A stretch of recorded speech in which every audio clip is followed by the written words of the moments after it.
Okay, pause the scroll for this, because what just happened to Pam Bondi is pure political meltdown. Federal judges, completely fed up, just took a sledgehammer to her power and the entire MAGA legal machine. We're talking licenses gone, credibility collapsed, a career in freefall, and the evidence of cover-up, obstruction, and betrayal of democracy is brutal. This isn't some DC rumor. This is on-the-record chaos inside Trump's own justice invasion of the courts, exposed in open court. And the part that should terrify Trump? This collapse is only step one. Wait until you see who flips next. Stay right here. New CNN reporting on the federal felony indictment against New York Attorney General Letitia James. Two sources are telling us that Attorney General Pam Bondi was caught off guard by the indictment. Let's go live now to CNN senior White House correspondent Kristen Holmes. What are you learning from your sources, Kristen? Yeah, and this comes after CNN had already reported that the Attorney General and the Deputy Attorney General had been hesitant to bring charges against James because of the information that they had heard from Eric Siebert, who was at that time the U.S. Attorney in the Eastern District of Virginia. So he's since left that post. Halligan, of course, appointed by President Trump to be that handpicked U.S. Attorney in that district. And we are told Halligan did not coordinate with the Department of Justice on this. That is why these officials, including the Attorney General herself, were caught off guard. Now, it had seemed to be relayed at some point to these top officials that Halligan would be pursuing the case, but no actual details were exchanged between Halligan or the Department of Justice main branch on when it was going to happen. So when this announcement came, when Halligan actually secured this indictment against... You know, if you only listen to the headlines this week, you'd think Pam Bondi is already finished. The Trump movement is over, and a handful of fed-up judges have single-handedly saved American democracy. That's the fantasy they're selling. That's the storyline the corporate media is addicted to. But when you slow down, when you actually look at the details, what you see is not Bondi collapses. What you see is the system protecting itself, panicking about losing control, and trying as hard as possible to make an example out of anyone who dares to use the law against the left instead of just for the left. Let's start with something basic. Pam Bondi is not perfect. No human being in politics is perfect. She's made decisions people can debate. That's fair. But look at the reaction to her from the ruling class. The sheer volume of outrage, the editorials, the cable segments, the ethics letters, the open letters from retired judges. It's not normal. This is not how they treat a random attorney general. This is how they treat somebody they see as a threat to the way the game has been played for decades. You know what we're talking about? Taking violent crime off the street, fighting the fentanyl epidemic. How is that partisan? And it's almost comical, Sandra, that these people think this is partisan. We're taking the Department of Justice back to its core function, fighting violent crimes and saving children's lives. And that's what we're going to do with DEA, with ATF, with FBI, with the U.S. Marshals, working hand in hand with Kristi Noem at Homeland Security, working with Mike Waltz, working with Pete Hegseth, working with Tulsi Gabbard, working with Marco Rubio. They don't know the team that's hit them, and we're going to protect America at the... For years, the justice system in this country was quietly tilted, not in some cartoonish movie way, but in a very boring, technical way. Who gets investigated? Who gets raided? Who gets indicted? What cases quietly die in a file cabinet? What prosecutorial discretion really means. It was a club, and if you were a certain kind of insider, you could count on that club to protect you. If you were on the wrong team, they would come after you hard and call it justice. Then Trump shows up. And for the first time, there's an actual attempt to put someone in charge of DOJ who doesn't owe everything to that club. Someone who isn't trying to impress the same media and law school crowd that gave us the Russia hoax, the endless leaks, and the double standards on political violence. And suddenly, the club doesn't feel safe anymore. Pam Bondi walks into that environment and basically says, no. We're not going to pretend that the politically connected are untouchable. If there's evidence, we're going to look at it, whether your name is Trump or Comey or anything else. And just like that, the alarm bells go off in every corner office of this establishment. Look at how they talk about her. They don't just say, we disagree with her legal philosophy. They say she's dangerous. They say she's threatening democracy. They make her sound like a one-person constitutional crisis. Why? Because she's mean? Because she talks tough on TV? No. It's because she represents something they're terrified of. Their own tools being turned back on them for years. The left and the permanent bureaucracy use the justice system like a pressure hose. Elections alone weren't enough. They wanted investigations, special counsels, selective prosecutions. They were perfectly comfortable with that, as long as the hose was pointed in one direction, at Trump, at his supporters, at conservative activists, at anyone who might actually disrupt their power.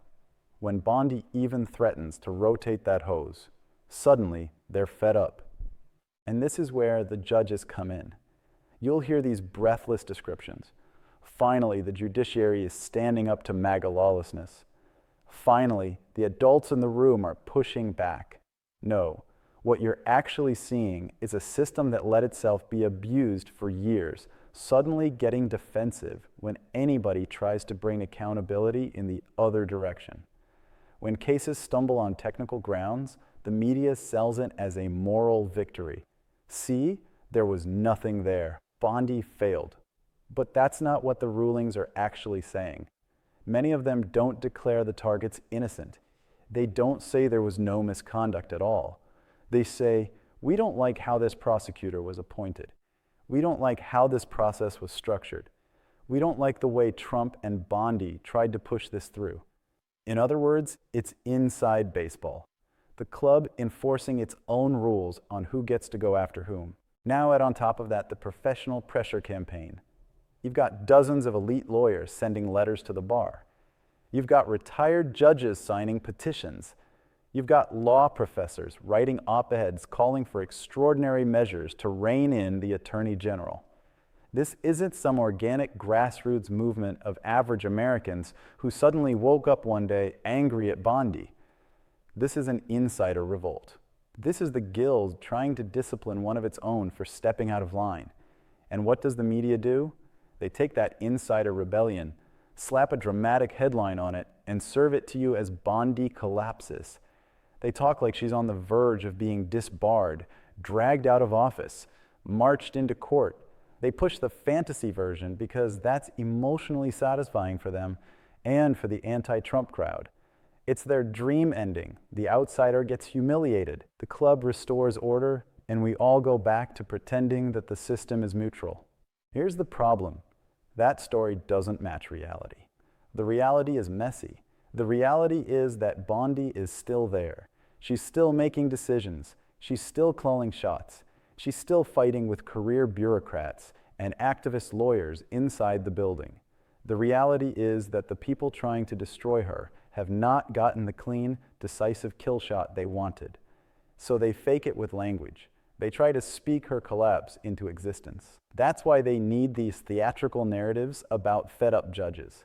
They need you to feel like the tide has turned, like the movement is losing, like resistance is futile. If they can convince you of that, they might never have to actually win the fight in the open. They can win by discouraging you. Let's talk about Trump's role in this for a second, because the establishment hates this part most of all. Trump has never been shy about saying what he wants from his own Justice Department. He posts about it. He talks about it at rallies. He says plainly that he wants people who lied to the American people, who abused FISA courts, who cooked up hoaxes, to be held accountable. The media calls that interference. They call it pressure. They treat it like some unprecedented crime for a president to expect his AG to actually prosecute wrongdoing. But compare that to what Democrats have done openly for years. They ran candidates for Attorney General on explicit "I'll get Trump" platforms. They cheered when local prosecutors campaigned on charging one man. They wrote glowing profiles about the woman taking on Trump, the DA standing up to MAGA. That was never framed as an abuse of power. It was framed as heroism. So when Trump leans on Bondi to look at real evidence of wrongdoing from their side of the aisle, they lose their minds. They're not upset at the idea of political prosecutions in general. They're upset at the idea of losing control over where those prosecutions point. This is why the Bondi story matters way beyond her as an individual. This is a test case. It's the system screaming, we will not allow someone who answers to the voters and to an outsider president to actually use our levers of power against us. It's the same story you see with censorship, with social media pressure campaigns, with lawfare against people around Trump. Different arenas, same instinct. Protect the club at all costs. And regular Americans see it. Go talk to people at a Trump rally, or at a small business in a red county, or at a church that lived through lockdowns and FBI scare tactics. They're not obsessing over bar complaints or procedural rulings. They're asking simple questions. Why do people who lied under oath, leaked classified info, and weaponized government never seem to pay a price, while people who support Trump get the book thrown at them? Why do bureaucrats get second, third, fourth chances, but one misstep from a conservative means total career death? They don't need a law degree to sense the double standard. They live it. Parents who spoke up at school boards know how fast the system can label you extremist. Pro-life activists who prayed outside a clinic watched SWAT-style raids land on their doorstep. Meanwhile, rioters who torched cities in 2020 got sympathetic coverage and restorative justice. People aren't stupid. They notice. So when they see Pam Bondi under nonstop attack from that same ecosystem, their reaction isn't, "Oh wow, what a monster. I guess the system is finally defending us." Their reaction is, okay, they're going after her because she's close to something real. That's how the grassroots reads it. Not as a moral judgment, but as a target indicator. The more vicious the establishment campaign, the more likely the target is actually challenging them. Now, does that mean Bondi can do no wrong? Of course not. And we should be honest about that. America First doesn't mean blind loyalty. It means equal standards. If someone on our side abuses power, cooks evidence, lies, we should want that exposed and punished. The difference is, we're asking for one set of rules for everyone. They are demanding one set of rules for them, and another for you. Look at how they frame every policy move she makes. If she goes tough on violent crime, restores aggressive prosecution of drug traffickers, backs law enforcement over activist DAs, they call it authoritarian. They say she's rolling back reforms that made cities more just. But who paid the price for those reforms? Not the people signing ethics complaints, not the cable hosts. It was working class neighborhoods, small business owners, families stuck in the line of fire. When she pushes for stronger tools against leaks, they cry about press freedom. And yes, we should be vigilant about protecting journalists. But were they crying about that when anonymous, illegal leaks from the intelligence community were used to damage Trump for 4 solid years? When selective leaks were used to steer public opinion before elections? Suddenly, when the possibility arises that leak investigations might target their side, it becomes an existential crisis. You see the pattern? Every time accountability might run up the chain toward the Kermit class, we're told it's dangerous. Every time accountability runs down the chain toward ordinary conservatives, it's necessary to save democracy.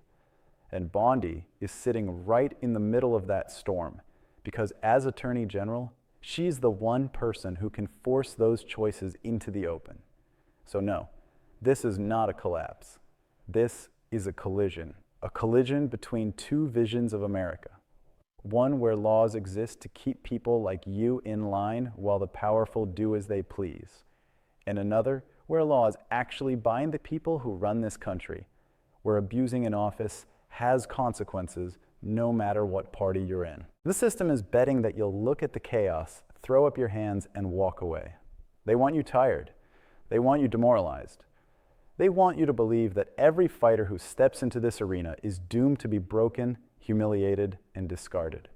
That's the real point of these Bondi is done storylines. It's not just about her. It's about you. It's about telling you, don't try this at home. Don't support outsiders. Don't rock the boat. Look what happens when you do. But you and I both know something they keep underestimating. This movement didn't start because everything was going great and people were bored. It started because millions of Americans saw with their own eyes that the game was rigged, and nobody in power was going to fix it for them. And once you've seen that, really seen it, you can't unsee it. No amount of smug commentary or judge quoting or bar complaint theater can put that genie back in the bottle. So when I look at this moment, I don't see collapse. I see clarity. I see lines being drawn. I see institutions forced to show their true colors. Judges forced to explain why some technicalities matter and others don't. Bar associations forced to explain why they rush to investigate some lawyers and ignore others. Media outlets forced to go on record defending double standards they used to pretend didn't exist. That clarity is uncomfortable. It's messy. It's loud. But it's necessary. Because you can't fix what you refuse to see. You can't clean out a system you're still pretending is spotless. And if it takes a bruising, ugly political fight around Pam Bondi and Donald Trump to rip the mask off, then that's what it takes. In the end, this will not be decided by a single hearing, a single ruling, or a single news cycle. It's going to be decided by whether the American people are willing to keep pushing for one simple thing, one standard of justice. Not one for them and one for you. Not one for Democrats and one for Republicans. One law, honestly enforced, no matter how powerful you are. If you want that, if you still care about that, then the story of the last few weeks is not a tragedy. It's a wake-up call. It's a reminder that the people who run our institutions are not going to surrender their power quietly. They will smear. They will leak. They will coordinate. They will try to destroy anyone who threatens their control. And they will tell you that every time they do it, they are saving democracy. You don't have to buy that. You can look at the facts. You can listen to your own experience.